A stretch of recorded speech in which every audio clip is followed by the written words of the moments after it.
Columbus, Ohio doesn't often make the news for violent crime. It's a city where most mornings begin predictably, with the low hum of traffic, the chatter of morning radio, and coffee brewing in kitchen nooks.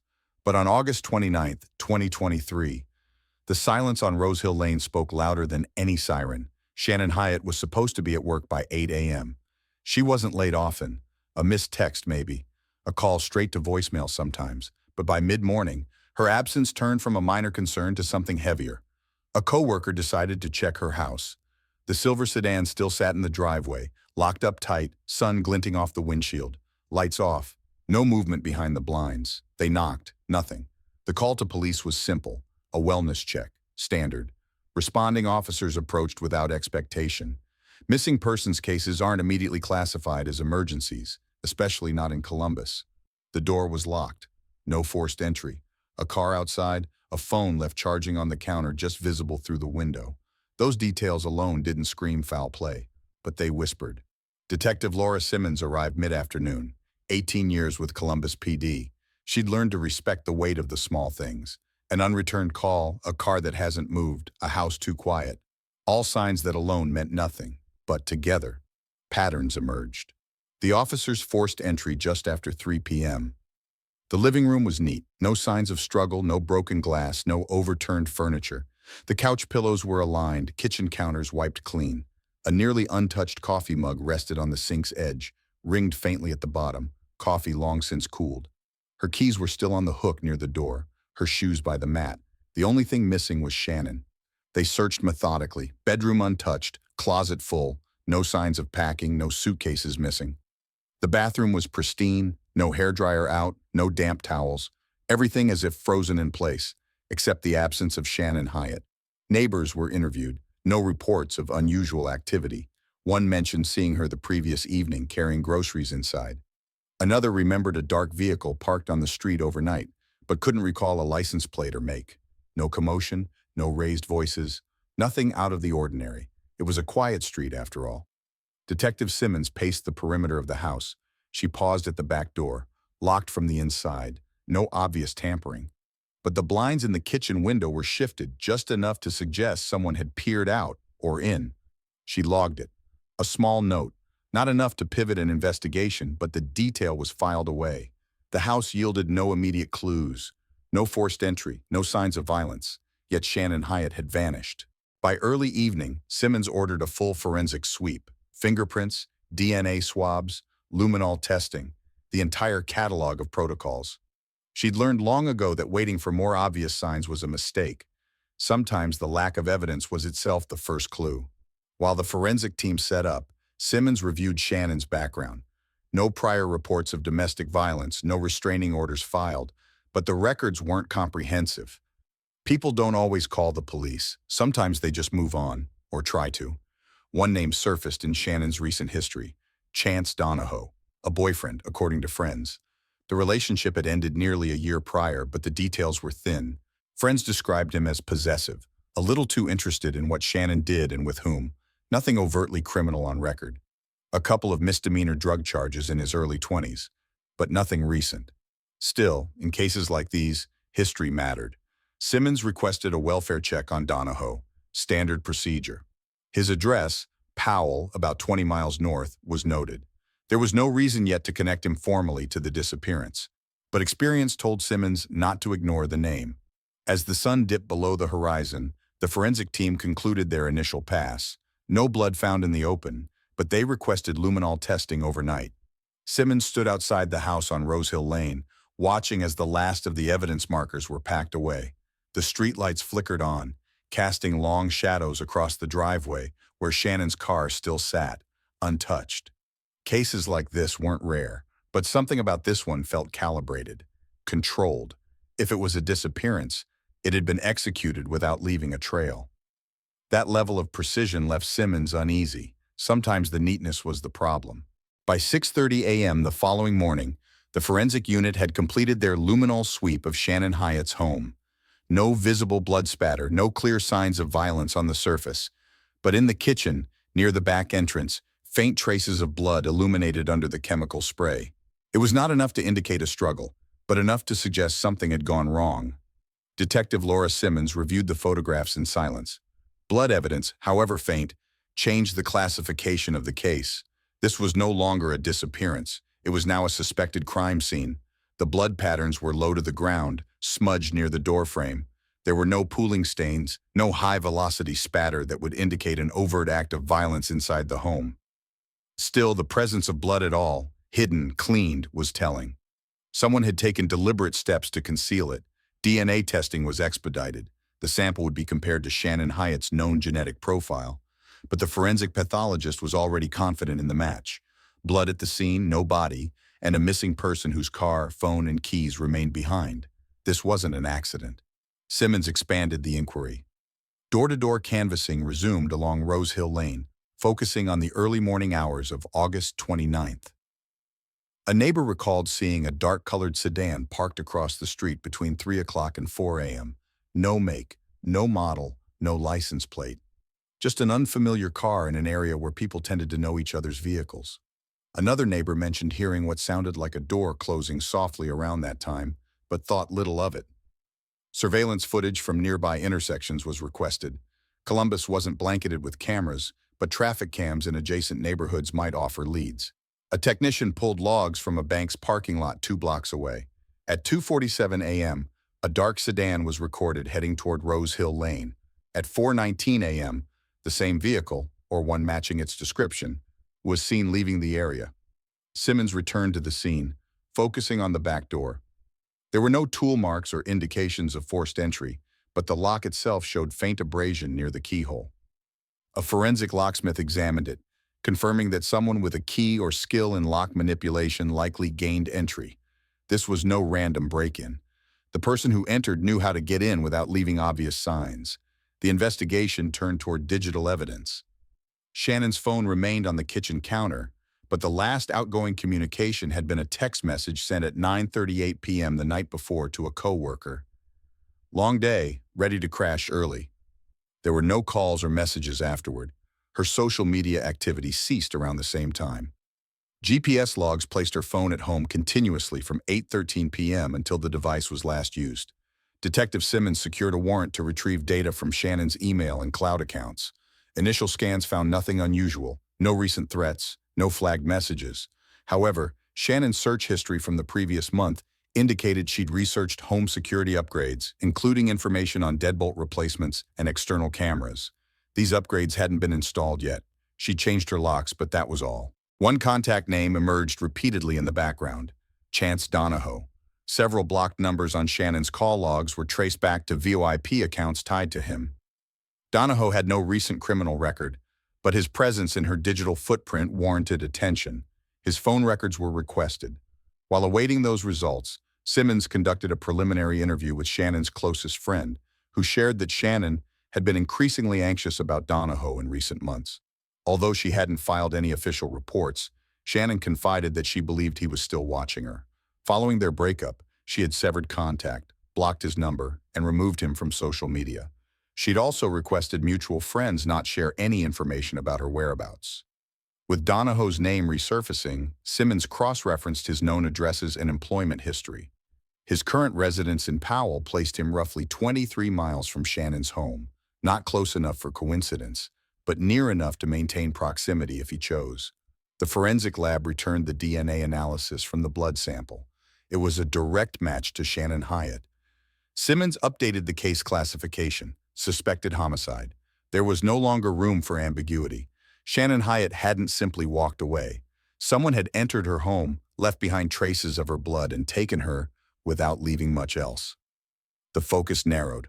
Donahoe's movements on the night of August 28th into the early hours of August 29th became the next investigative priority.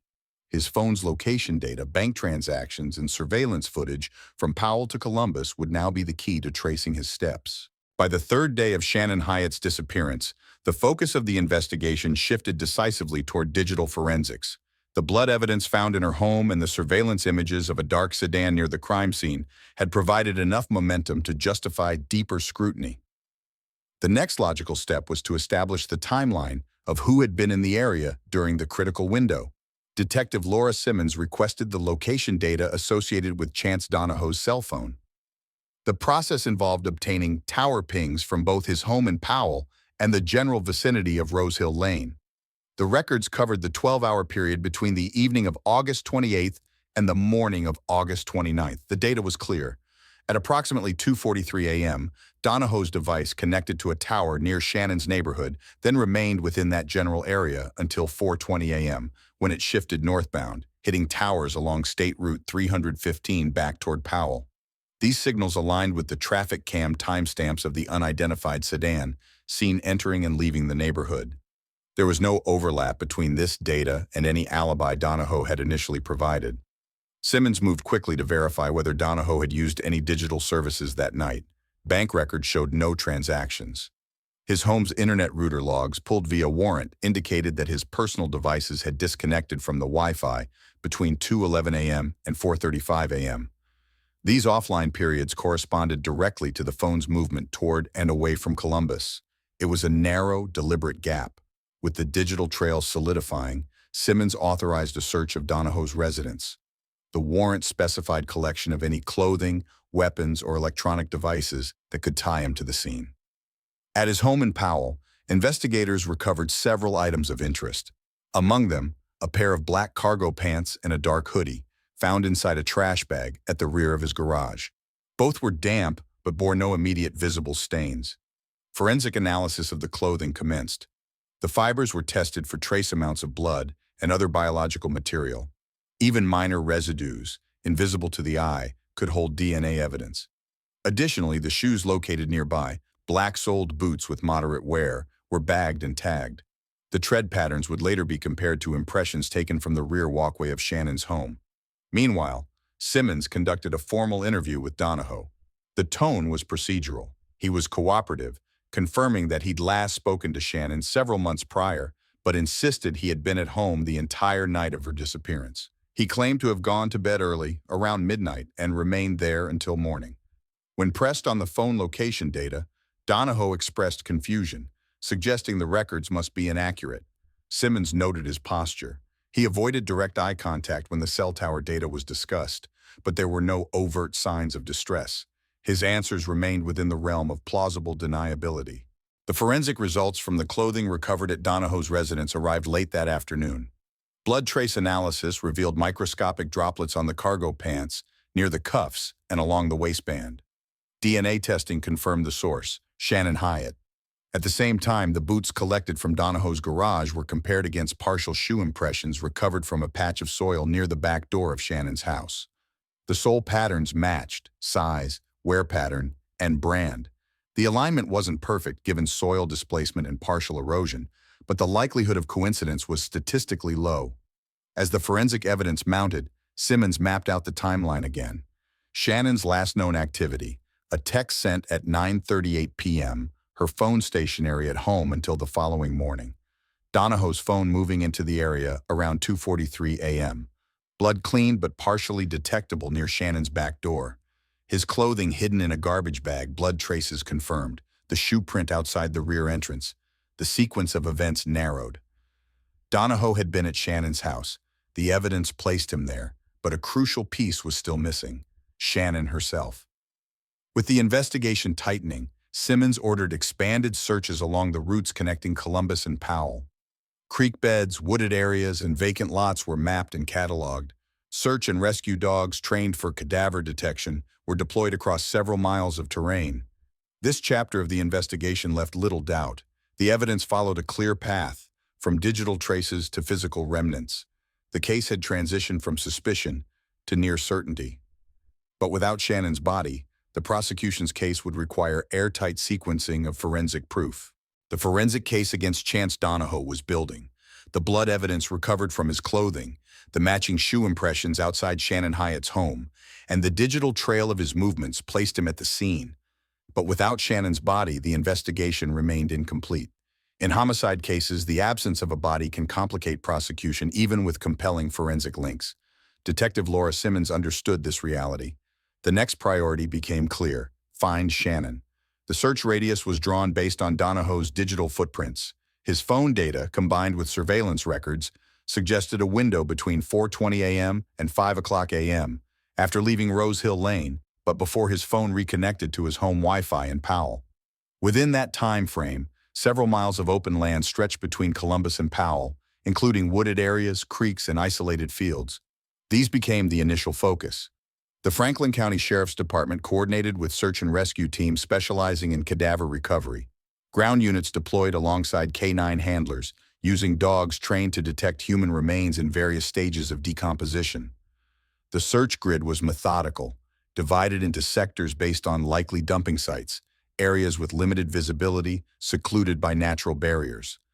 In the first 48 hours of the search, efforts concentrated along Alum Creek, where steep banks and dense foliage provided natural concealment. Teams scoured the waterline, overturned brush, and documented every piece of discarded material that could be relevant. A discarded tarp, muddy and torn, was recovered near the creek's edge. The forensic team tested it for blood traces, but initial results came back negative. Simmons ordered the search expanded to abandoned structures along back roads connecting Columbus to Powell. Old barns, utility sheds, and drainage culverts were checked. One structure, a collapsed barn located off a disused service road, revealed several disturbed patches of earth. Soil samples were collected, and the cadaver dogs alerted twice in the vicinity, though no human remains were uncovered. Drone surveillance supplemented ground efforts. Thermal imaging scans, despite limited utility in broad daylight, were deployed during early morning hours for signs of recent ground disturbance. No direct evidence surfaced, but the search grids tightened. Parallel to the physical search, Simmons instructed forensic analysts to examine Donahoe's vehicle, an older model sedan recovered from his Powell residence. While the exterior showed no visible anomalies, the interior told a different story. The trunk carpeting, though vacuumed, revealed microscopic particulates consistent with soil found along Alum Creek. Forensic comparison confirmed a match in mineral content, adding another link between Donahoe's movements and the targeted search areas. Further examination uncovered several strands of hair embedded in the trunk lining. DNA analysis identified them as belonging to Shannon Hyatt. This discovery provided critical confirmation that she had been transported in Donahoe's vehicle. Investigators reviewed highway traffic cameras along the routes connecting Columbus and Powell. While no footage captured Donahoe's vehicle parked in secluded areas, several cameras recorded his car moving northward between 4:20 and 4:45 a.m., with brief gaps between certain camera checkpoints. These blind spots, consistent with wooded detours or pull-offs, aligned with the narrowed search zones. Simmons also examined Donahoe's digital footprint in greater depth. His search history revealed recent queries about cleaning car interiors, disposing of biological material, and routes between Columbus and surrounding rural areas. These searches were time-stamped several days before Shannon's disappearance, indicating potential premeditation. By the end of the fourth day, the cumulative forensic picture had expanded. Physical evidence tied Donahoe to the transport of Shannon. The search area was refined, but remained vast. Without a body, Simmons knew the case would rest heavily on the sequencing of data and the forensic integrity of the evidence already collected. However, one new avenue opened. Analysts identified that Donahoe's phone, while offline for large portions of the critical night, had reconnected briefly to a mobile hotspot near a private property west of Alum Creek. The property, a disused industrial yard, fenced but accessible, became the next focus. A new search was scheduled. By the fifth day of the investigation, the search for Shannon Hyatt narrowed to a specific site, an abandoned industrial yard west of Alum Creek. This lead originated from Donahoe's phone, connecting briefly to a mobile hotspot near the property in the early hours following Shannon's disappearance.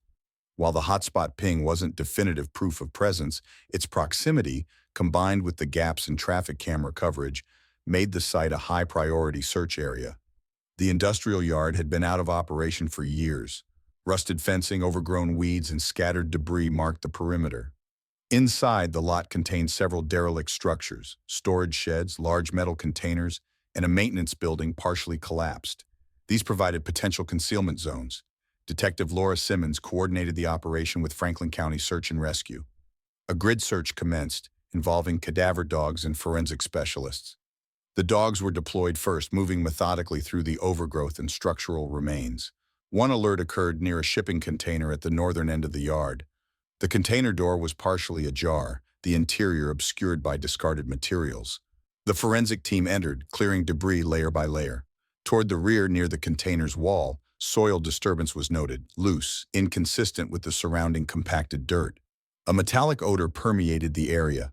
Digging commenced, and within minutes a plastic tarp was uncovered. Inside, human remains were discovered. The scene was secured immediately. The coroner's office took custody of the remains, which were transported for formal identification and autopsy. Preliminary examination suggested the remains were consistent with a young adult female, wrapped hastily, without significant effort to conceal beyond the tarp. Forensic analysis of the site extended beyond the body. Soil samples were collected for comparison to those found in Donahoe's vehicle. Small fibers recovered from the tarp matched samples previously collected from Shannon Hyatt's residence. Shoe prints along the container's interior, preserved in dust and debris, were photographed and cast. The tread pattern, again, matched Donahoe's boots. At the morgue, the autopsy proceeded under standard protocol. Shannon Hyatt was positively identified through dental records. The cause of death was determined to be multiple sharp force injuries to the torso and neck. The wounds were consistent with a serrated blade inflicted rapidly and repeatedly. Defensive wounds on her arms suggested she had attempted to fight back. Time of death was estimated between midnight and 3 a.m. on August 29th, further aligning with the investigative timeline. Toxicology revealed no foreign substances in Shannon's system, confirming she had not been sedated prior to the attack. The absence of blood pooling at the dump site confirmed that Shannon had been killed elsewhere, most likely at her home, before being transported to the yard. Forensic sequencing was now nearly complete. Blood evidence at the scene, DNA on Donahoe's clothing, Shannon's hair in his vehicle, and now the recovery of her body in a location connected by his digital footprint. Simmons assembled the chain of evidence, preparing for the formal charges to be filed. The investigation also uncovered one final piece of corroborating evidence. Donahoe's browser history showed recent searches related to disposing of human remains and cleaning up after violent crimes. These searches were time-stamped within days leading up to Shannon's disappearance. There were no confessions, no direct statements of guilt, but in the procedural world of forensic investigation, the facts spoke without the need for words. Each data point, each recovered trace, was placed in sequence. Together, they formed a cohesive, undeniable picture. The recovery of Shannon Hyatt's remains provided the crucial missing element in the forensic chain.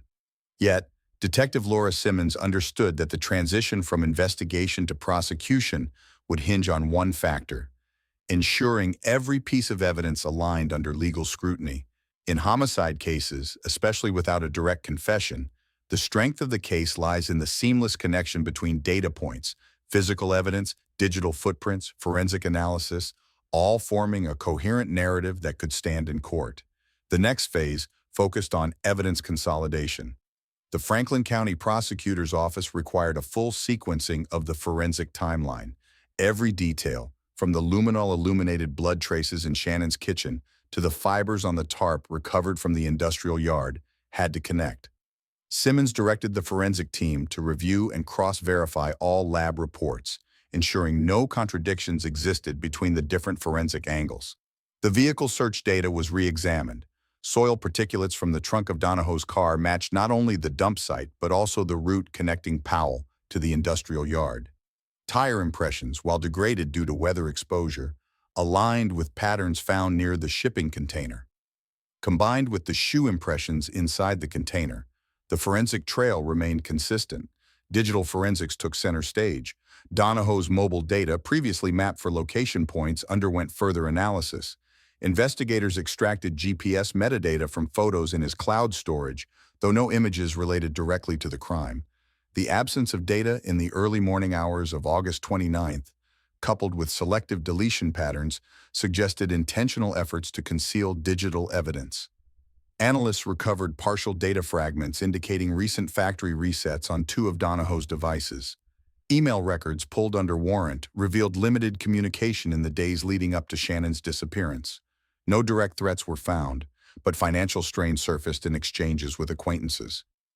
Donahoe expressed frustration about personal setbacks, though no explicit link to Shannon was recorded.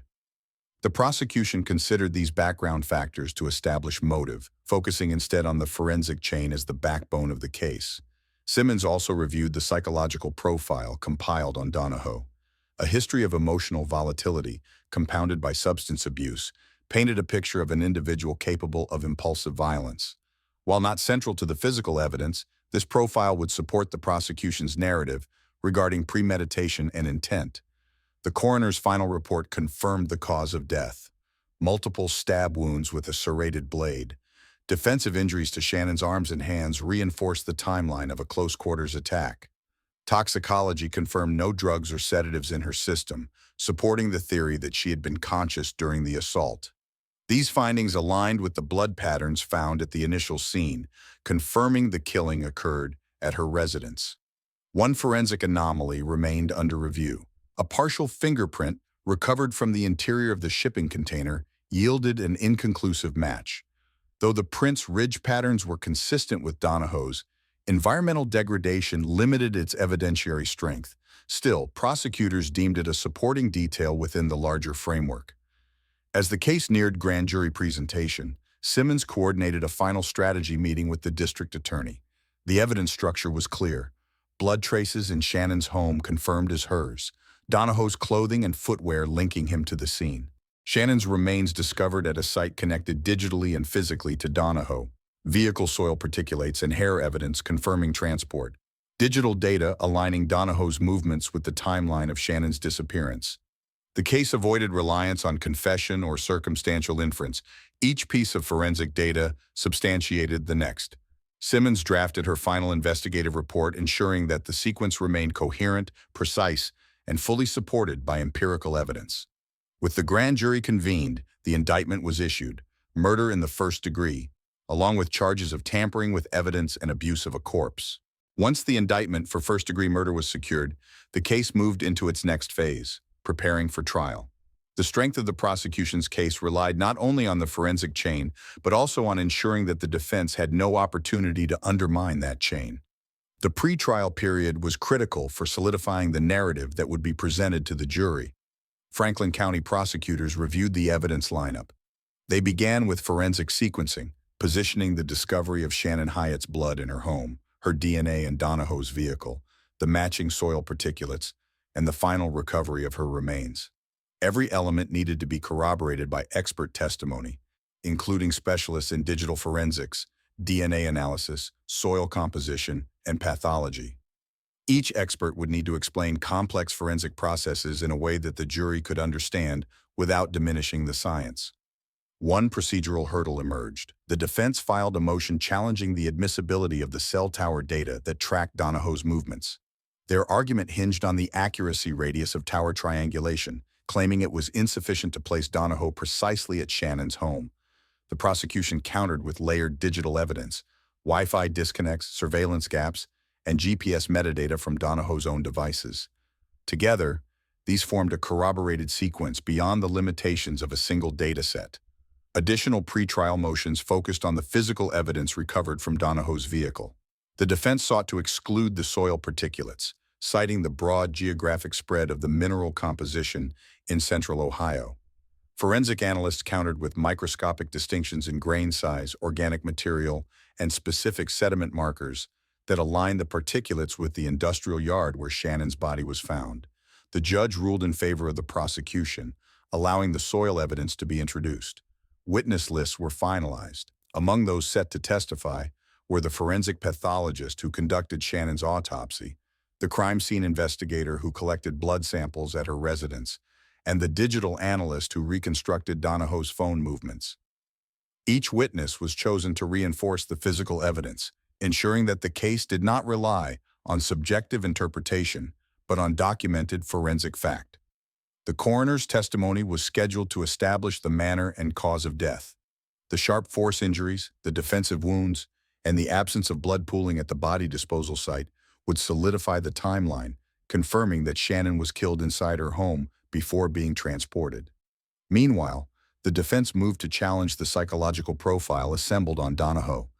They argued that presenting his history of emotional volatility and substance abuse risked prejudicing the jury.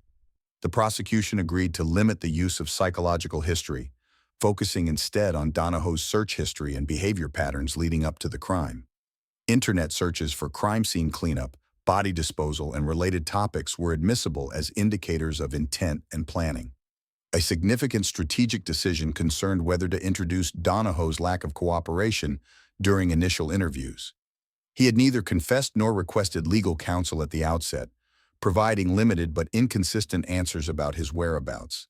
The prosecution weighed whether this could be interpreted as evasive behavior, but ultimately chose to let the forensic trail stand on its own, avoiding unnecessary speculation. Courtroom logistics were finalized. Jury selection would begin within weeks. The focus would be on selecting jurors capable of understanding forensic evidence, willing to follow complex technical testimony, and unbiased by media coverage. Simmons remained involved throughout this phase, ensuring that expert witnesses were fully prepared and that the prosecution's case structure remained intact. The pretrial period underscored a key element in homicide cases reliant on forensic evidence. Every step of the investigation had to align without contradiction. Every expert's testimony had to explain the data clearly. The strength of the case wasn't in narrative dramatics.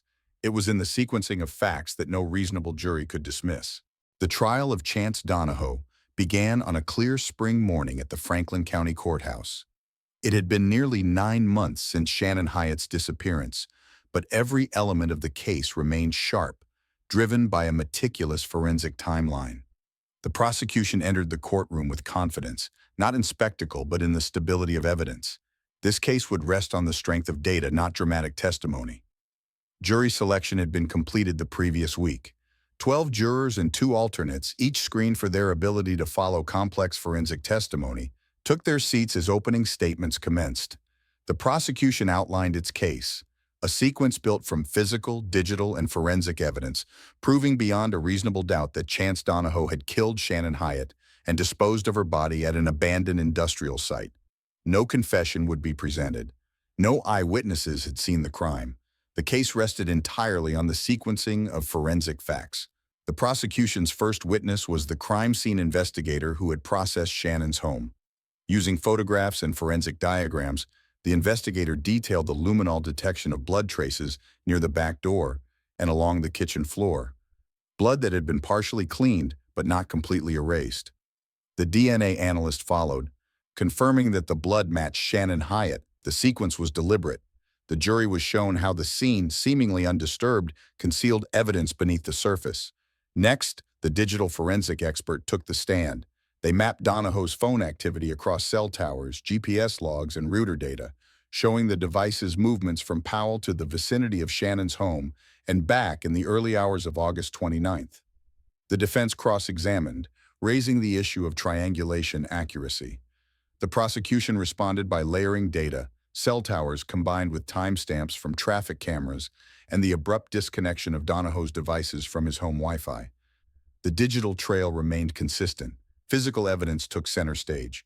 The prosecution introduced Donahoe's clothing and boots, recovered from his residence.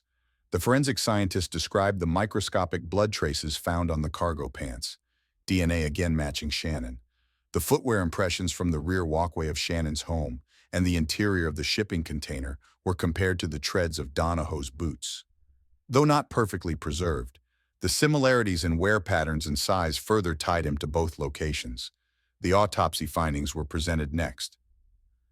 The medical examiner described the cause of death, multiple stab wounds inflicted by a serrated blade, alongside defensive wounds on Shannon's arms and hands.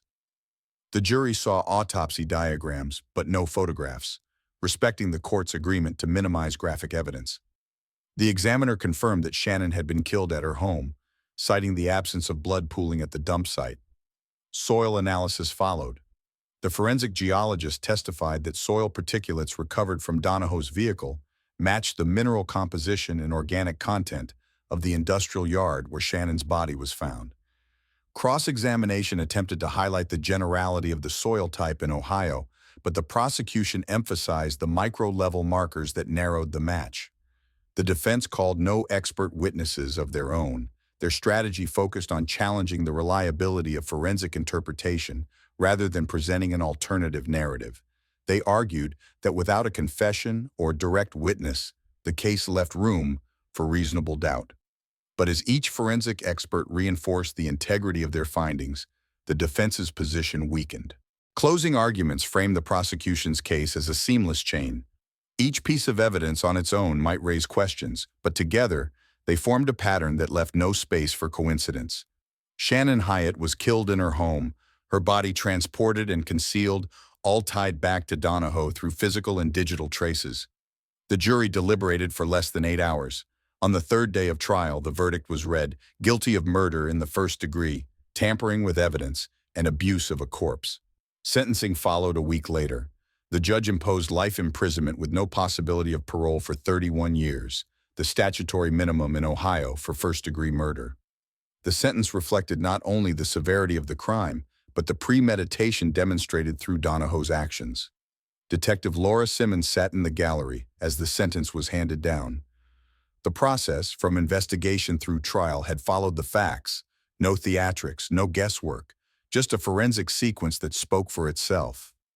As I reflect on Shannon Hyatt's story, I'm reminded how important it is to recognize the early signs of control and manipulation in any relationship. This case wasn't just about forensic evidence. It was about how quiet forms of abuse can escalate when ignored. If there's one lesson here, it's that silence and isolation are never safe. Speak up, reach out, and always trust your instincts. I'd love to hear your thoughts. Have you or someone you know ever faced a situation where the warning signs felt too small to act on? Let's talk about it in the comments. Also, let me know where you're watching from.